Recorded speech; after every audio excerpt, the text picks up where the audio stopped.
handle some heavy metal toxicities that they can filter it through. Right. It's so complicated, and there's so many questionable things going on that we have to have the right to ask the question. Yeah, I agree, and to segue into the next, what we're here for is it's the same way with the flu shot, because I believe, and I may be completely off base, but I believe that putting last year's flu strain into me to boost my immunity for this year makes no sense to me in my brain, because it doesn't, because everything mutates. The flu strains mutate. So why I don't do it. And by the way, when I do it, it makes me feel horrible for about 3 days. So I don't do it. I don't do it. At the beginning of that, when you were a nurse, so you started in profession in nursing. I did. Did you do that back in the Midwest? I did. Okay. My entire education was in the Midwest. I started off, I did the LPN program, I did my RN program, I've got a bachelor's in human biology and a doctorate in chiropractic. Wow. I love the Midwest education. It's just so strong in healthcare. It's great everywhere, and most places, some places. Yeah. The Midwest is really good. Yeah. And did you know early, is that something that you knew straight out of high school when you went to college that you were going to do nursing, or was it something that progressed? No, absolutely not. When I first went to college, I went environmental biology. Okay. And then I went traveling for a while, and then came back down I went up to Alaska. Kodiak Island was like the last place I was at. I came back down to the States, and I went to a convention. And it was a nursing convention just about different opportunities. And there was a guy there who was talking to me. They were looking for people who were about to graduate and wanted jobs. So most of the people weren't into answering my questions. There was one particular group where they go down into the Amazon and teach a little bit about healthcare up here, and they learn about natural remedies. And that was an opportunity. And I thought that was amazing. And that's when I'm like, okay, there's a lot of opportunity with nursing that would marry a couple of my passions, and one happens to be adventure and travel. Right. Yeah. So that's so funny, because one of my best friends that I worked with at my previous job, former law enforcement officer, she worked with me at Nike, and then she went into nursing. She's now a nurse, and right down the road here. And her passion is travel as well. So she's now working more education to get into do Doctors Without Borders or Nurses Without to travel. So that's very, very similar that you say that you have that passion too of travel and nursing. So what happened next? So did you have a light bulb moment, a lightning strike moment? You were like, yes, this is for me. This is what I want to do. No. Oh. No. I went back to school. I got into a nursing program. I did really well. I got a great job working with some amazing orthopedic surgeons at this hospital. And I was in the hospital when they started doing bilateral total knee surgeries. So both knees, same time, horrendous pain and recovery with that. And I just started to take a look at where I was and knew there was something we could do earlier. Mm-hmm. And I wanted to be further up the stream. I wanted to help people not get there. Right. I knew that lifestyle, and there's a lot that we could do before they get there. And I also started to get nervous about all the pharmaceuticals. We needed to have a voice that was talking about some pharmaceuticals are very dangerous. Some save our life, and some are very dangerous, and some we've accepted without really profession that we have we don't have to play with pharmaceutical companies, and we get to ask the questions that when you rely on pharmaceuticals, you don't get to ask. Right, yeah. Right. Yeah. So, and we talked about that when I was first patient, that we had, similar. I had an experience where I broke my leg, tibia break, and some orthopedic stuff there. So that was one of the other things that actually connected me to you a little bit, because I will tell you that the orthopedic nurses that I had, at St. Vincent were amazing. That's I mean, awesome. I mean, the doctor was amazing. Don't get me wrong. I love my orthopedic surgeon. There were 5 of them actually on the team that worked on me. 5 of them worked on my leg, and but the main one is an amazing doctor. But more so the nurses, because I was in the hospital 3 weeks. 3 weeks because of, and it was more That's so. a long time to be in the hospital. For orthopedic. And they told me, they said, we never have an orthopedic patient in as long as you've been. And it was because of the tissue damage, kind of a thing. Not to get into that. But, and I love them. I mean, they were, each one of them was just, because I'm, and I was very appreciative, but you don't sleep in the hospital. So I was getting a little bit grumpy by the end of my by the end of my second week, and but they were totally understanding with that, and some of them were just like, nope, Rod, it's 3:00 in the morning, and we're doing this. I have to wake you up. I'm sorry, but we're doing this.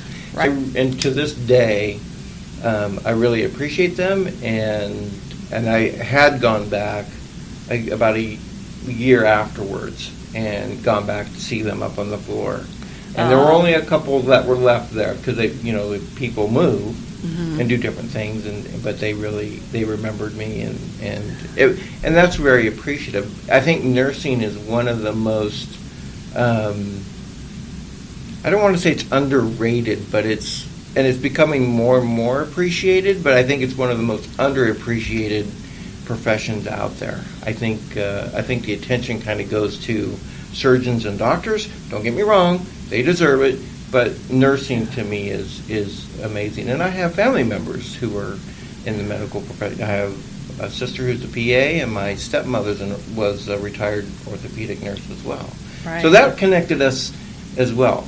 So Bridge to Health, so you at some point came to Oregon, right? Right. Let's fast forward a little bit. Yeah. You came to Oregon, and were you nursing then, or did you have your doctorate in chiropractic at that point? I came out here for my last internship. Okay. So there's a great doc that took me in for my last, and I was nursing while I was doing my last internship. Okay. I was teaching for nursing assistants. I was teaching the lab portion, so that in Oregon they have to do special testing to be a certified nursing assistant. And so I got to work with them. And nurses work really hard. CNAs, wow. They're working really, really hard in this state. So, so you were doing your last internship in Oregon. Did you have to recertify in Oregon and do all of that? Oh, yeah. Oh, absolutely. I had to take, because we have 4 sets of boards. Chiropractors, it's tremendous what we go through, and our 4th set of boards is like no other. It's a practicum. Very, very difficult. And then we have every state is a little bit different in what they require, and so we have to go through their testing too. And Oregon is pretty strict in its licensing across the board. Oregon is very licensed.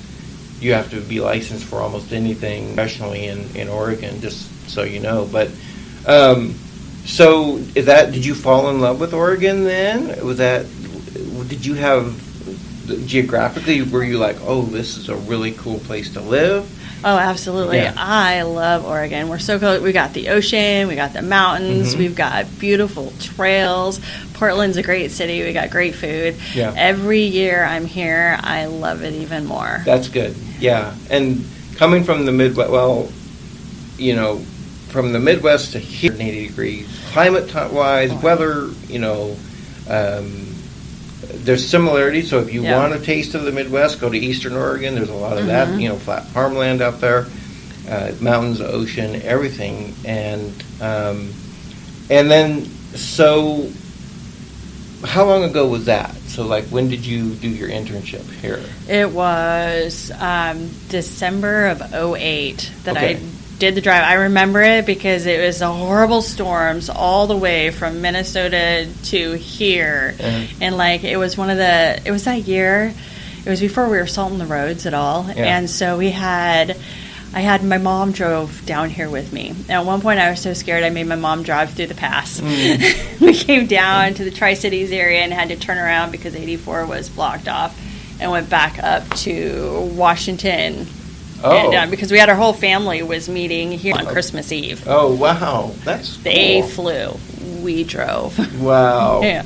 So, so that's about the time.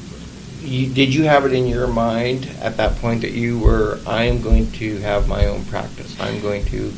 Absolutely. Going to start it. And you had Yeah. researched everything at that point and, Yes. and kind of decided this is what I want to do. Did you know the model that you wanted to have? That Yes. the openness that you have here and basically your mission statement that you had. You had made that up 10, 11 years ago when you Right. had come out here. I'm always rehoning it and asking myself what are my values and how do I want the person's experience when they come in, because I want this to be a place when someone walks through the door, they get my whole team. I have an amazing team. Yes, you do. And they're like, they love people and they want to make a difference in our community. And one of the things we strive for is when you walk through that door, you feel the difference Right. here. And that came trial and error. You know, like every season I get better and better with that, and we get better and better with that.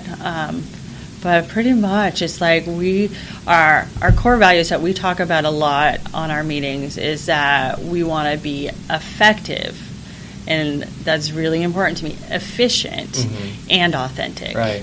You know, friendly is definitely there, but the top three are that effective, efficient, and authentic. Right. Because we just want everyone to have an amazing experience, get in, and get on with their life and have an amazing life. And that's something that I've thought about is people will come in with different agendas and different things going on, but you and your staff remain the same consistency of where, you know, the professionalism, the care that they're getting, the chiropractic care that they're getting from you and from the front staff to, you know, your back office folks, and I don't know if I can say her name or not. She won't mind at all. Dominique's awesome, and Yeah. she does what she does back here, and so you guys remain consistent. But you can have people come in.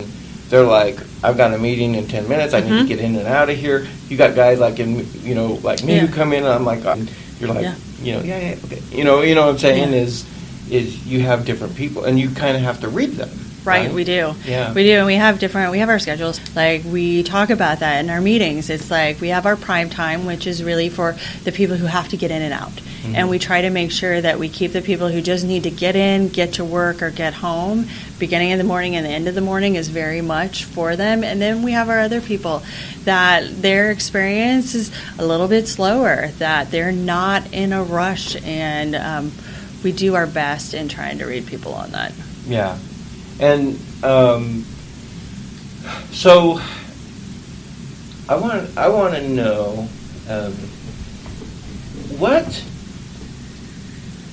I'm not a business person, right? I have no idea what it takes to start something like what you've started. Right. What was the hurdle that you had to go through to start your first? Or some of the hurdles that you had to go through, to start your own practice here. What so this is common for all doctors coming out, pretty much, unless they're on the family plan, parent plan, that we're walking out of school 200 plus, okay, and then we're looking for business loans. That's an amazing hurdle, and some people navigate that well. I decided not to do the business loan. Right. And so what I did was I started a tiny one-room office, built up. Like, I was at that spot nursing part-time, and I did that for a year and a half. Grew into You're like a Steve bigger... Jobs, who started building computers in his garage with Steve Wozniak. Oh, yeah. What? I would love to have a comparison like that. I wish I had that tunnel vision. I think I have a little better people skills, though. But we starting out small and not doing the business loans and at a pace and keeping the bigger vision while it grew. Right. And did you And we talked about marketing. Did you research marketing? Do you have a background in business? No. Did your parents have a business? Did you have any idea like marketing? No, I put pins out with You no put pins out. contact. So that's a information. great story. So let's tell the pin story. Can we tell the pin Yeah. story? All right. Yeah. So what happened with the pins? Yeah, it was